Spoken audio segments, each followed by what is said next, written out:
Harass my struggling family, including my dying father, not on my watch. The injustice. The story begins with me looking for my first property.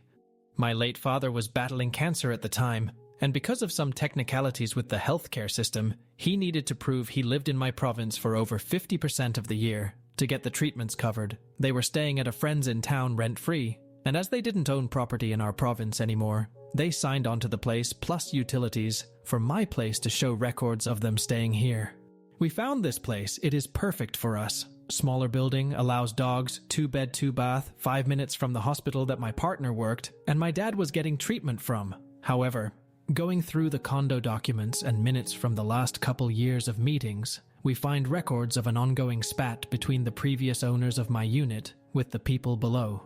There was complaints from both parties, police called, etc., resulting in a very expensive sound evaluator contractor to come in and check if everything was to code. His evaluation had the currently installed flooring at double above the condo and city bylaw building codes, and it stated that any further complaints would be ignored on the matter, so we decided to go for it anyways. Well, about 3 months after we moved in, my mother and father moved in with us, as my dad's treatments became a lot more intrusive, and with how often he was in the hospital, they wanted to live as close as they could. Now enter Haiti, entitled Princess in her teens, I assume, taking pre-med at the also nearby university. Myself and my partner are very quiet people, and we hadn't heard a peep from the first 3 months living there, so we had kind of forgotten about the sound issues we had read about. We were on the second floor, and Haiti was on the first floor, facing the back of the building. Her suite only had 1 bedroom, which was under the room that had been vacant until my parents moved in. My parents are also quiet people, but because of father's treatments, he was sleeping 16 hours a day at home, and this was a crucial time for him to sleep and get better. A week after they move in, I have friends over on a Sunday at 12 in the afternoon. They walked in and hadn't even sat down yet when I hear knocking on the door. I had prepared for this conversation, but I was still surprised. Her. Hi, I'm from downstairs and I am trying to study. Please keep it down. Me. Listen, it is Sunday afternoon. We are not having a party or making excessive noise. We have been and always will be respectful of noise in the building. Have a nice day. Later that day, I stopped by the shop and got a pair of good noise-canceling earbuds and left them with a note outside her door to apologize for any unintentional noise, but to reiterate that nothing we are doing is outside of regulations and any noise we are making does not violate any building noise bylaws. I try my best. A couple days later, I am moving something around in my parents' room and I hear loud banging from below. I figure, oh, she's nailing a picture up or something, and keep working. It happens a second time and a third time. Then I hear a door slamming below me and a couple seconds later, loud banging on my door. What the fuck are you doing up here? Instantly, I'm taken aback. Wait, was she just banging on the roof? I'm not a confrontational guy, but this is ludicrous. Me. Were you just banging on the roof with a broom at us? Haiti. You bet I was. You need to keep it down. I'm in pre-med and studying. You are banging around on the floor and I can't focus. Me. If you have a complaint, you can take it to the condo board. Banging on the walls or ceiling is completely unacceptable. Slams door. After the incident, I myself went to the condo board and let them know what happened, and how it is completely unacceptable for her to bang on the walls and floors, to shout at me and my family, especially when the noise we are making is unavoidable and not excessive. The condo board tell her that if she harasses me again for this issue, they will fine her the maximum for each incident of banging on the walls or ceiling. I think it was like $500, but only for those instances. Her mother, just as belligerent as her, but lives out of town, writes a nasty email to me, and the board saying how her princess needed to study, and how the fat people shouldn't be stomping around. I'm 6 and 160 pounds. My partner is 5'3" and 100 pounds, but still they relented on Haiti. Haiti does quiet down for a week, and then starts with the music. If we walk across the floor, accidentally drop something, move anything around, instead of banging on the roof, she would turn up her music. Loud. Like I can actually hear and make out words to songs I had never heard, let alone the bass shaking my stuff. There was no unit directly sharing any walls with her unit, so no one else complained.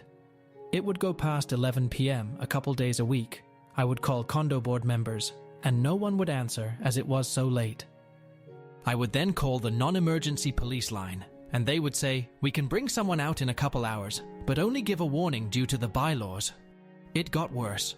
She would turn the music on and leave the house. It would go 12, 16 hours a day, every single day. If it was just me and my partner, it wouldn't be that bad. But like I said, my dad was going through very intense treatments and needed sleep to recover between treatments.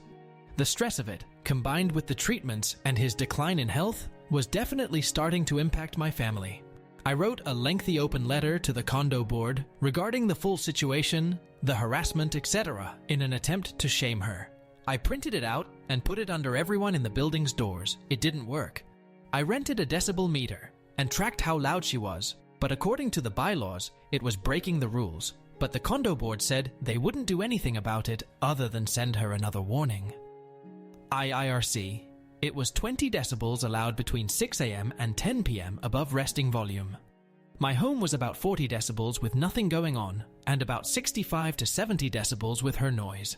For anyone that doesn't work for OSHA, 70 dB is as loud as if it was her playing the music directly in my living room. After months, I was desperate. The police could only say, "Keep it down." The condo board refused to do anything but give warnings, as noise complaints weren't really something they would fine owners for. My only recourse was to somehow prove that she was doing it intentionally to harass me and take it to the police, or find a way to get the condo board to do something. I combed the condo documents, looking for something, anything. At last, I made a breakthrough.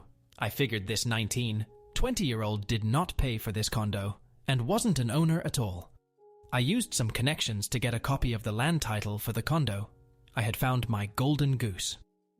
The revenge. Armed with my decibel meter and a notepad, I had been tracking her music for the past couple months, averaging 14 hours above 65. I brought my findings to the board on a blizzardy, frozen Canadian February. It was Thursday night at about 9:30 p.m. The board looked tired and irritated that I made them meet this late. However, I came prepared.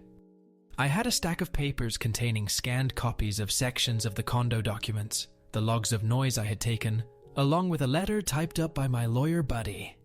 I read the letter out loud to them. It threatened legal action against the condo board for ignoring my complaints and not taking me seriously. They seemed to perk up a bit. The condo president looked angry. I showed them proof that I have very real and provable damages, my father's health included, from the inaction of the board, plus the very detailed logs of the frequent bylaw infractions that were ignored, as well as the emails back and forth from months of the board not doing anything. They looked at me bleakly. Finally, I say, "I won't file this if the board actually resolves the issue." I played my best card. I put down the copy of the land title certificate, with Haiti's mother on it, and the clips from the condo documents detailing that if the owner is not residing in the unit, Haiti is technically a tenant, not an owner. The next section explained in exquisite detail the punishments available to be meted out on tenants, including my favorite. Tenants can be legally evicted for breaking condo bylaws after 2 warnings.